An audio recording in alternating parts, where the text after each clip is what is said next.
Binigay niya sa akin yung babaeng maganda, matalino, madiskarte, mabait, maingay, mapagmahal at makajos. Binigay niya yung tamang tao sa tamang oras. Binigay niya yung babaeng laging tama.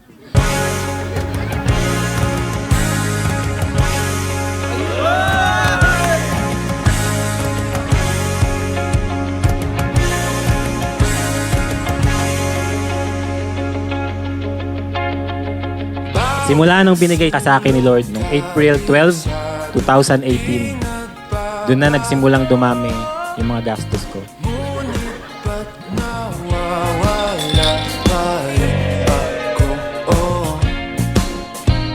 Timulak lang ng tadhana, tila'y di sinasadya.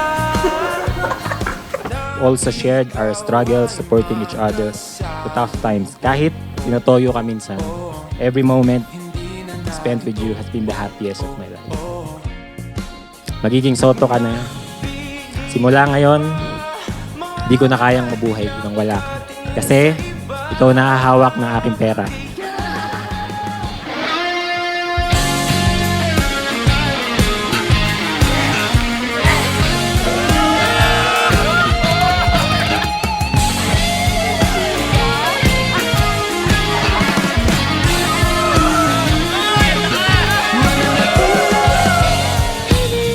Thank you!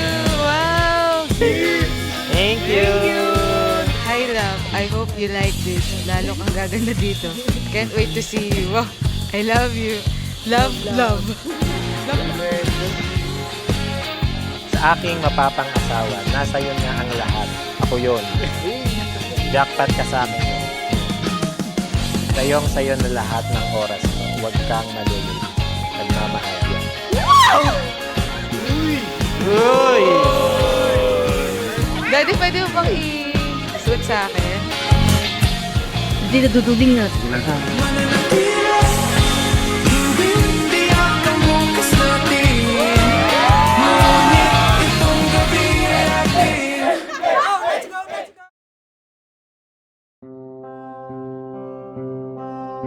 Mahal, alam mo ba, sinimulan na kitang mahalin bago pa kita makilala. Pinaghandaan ko na ang araw na to kahit hindi ko pa alam kung sino yung mapapangasawa ko.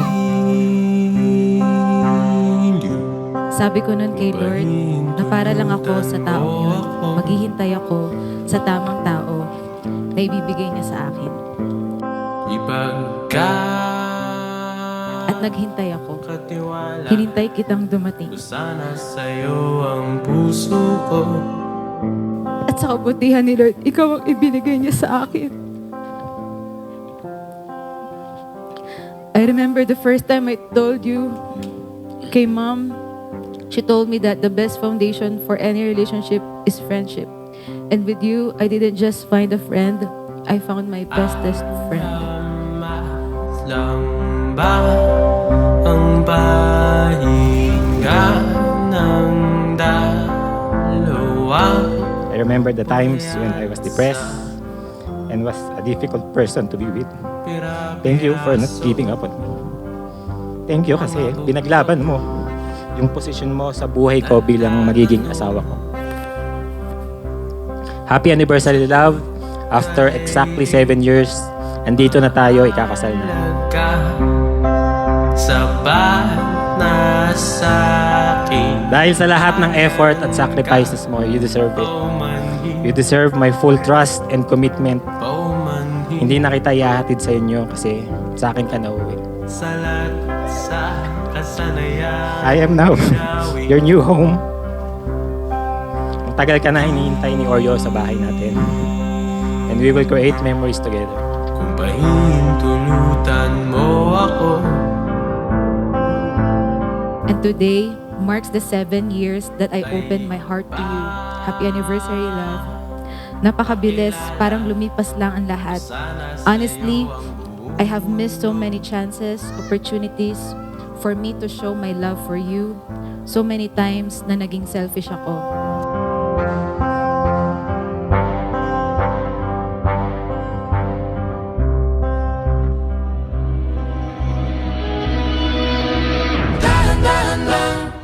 Sa gitna man ng daan, mga saglit na inilikha. I can literally tell you anything, partly because you're such a great listener, but mostly because hindi ka naman kasi nagsasalita or nagre-react.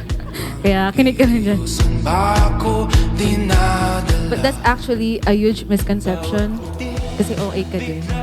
People think you're just quiet, but what they don't realize is that behind that silence is a man full of wisdom, depth, and understanding. And that is what I am attracted about you the most. Naway magkaroon ka ng maraming disiplin. Gaya ko. Napansin, ingay sa tabi, magulong kapaligiran. Sa'yo lang ang tingin, di pinapansin. Ika'y ba iikutin ng tanda sa gitna man ng daan?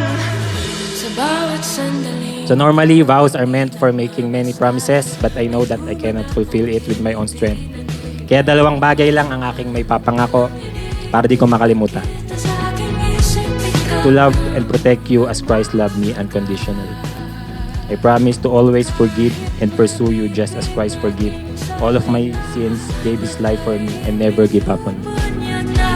Sa'yo lang magpapangkin, di palalampasin, o kasadang kumawala. Di mawawala. Akala ko nung una, masaya na ako ng mag-isa, na kaya ko na ng mag-isa. Pero mas masaya pala. Mas masaya pala ako kapag kasama kita. Di mawawala.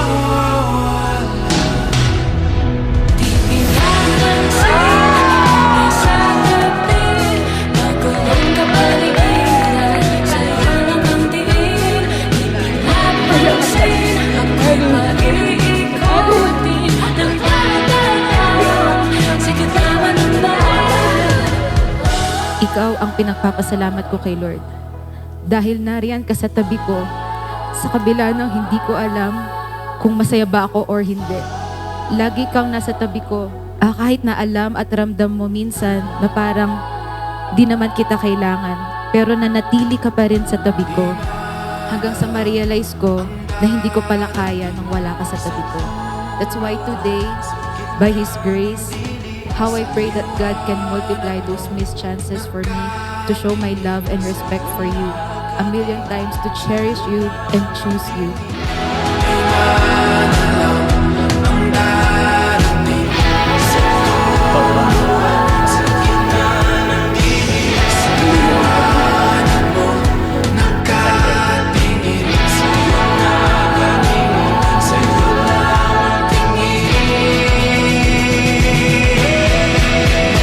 Di pinapansin, ingay sa tabi, magulong na paligiran.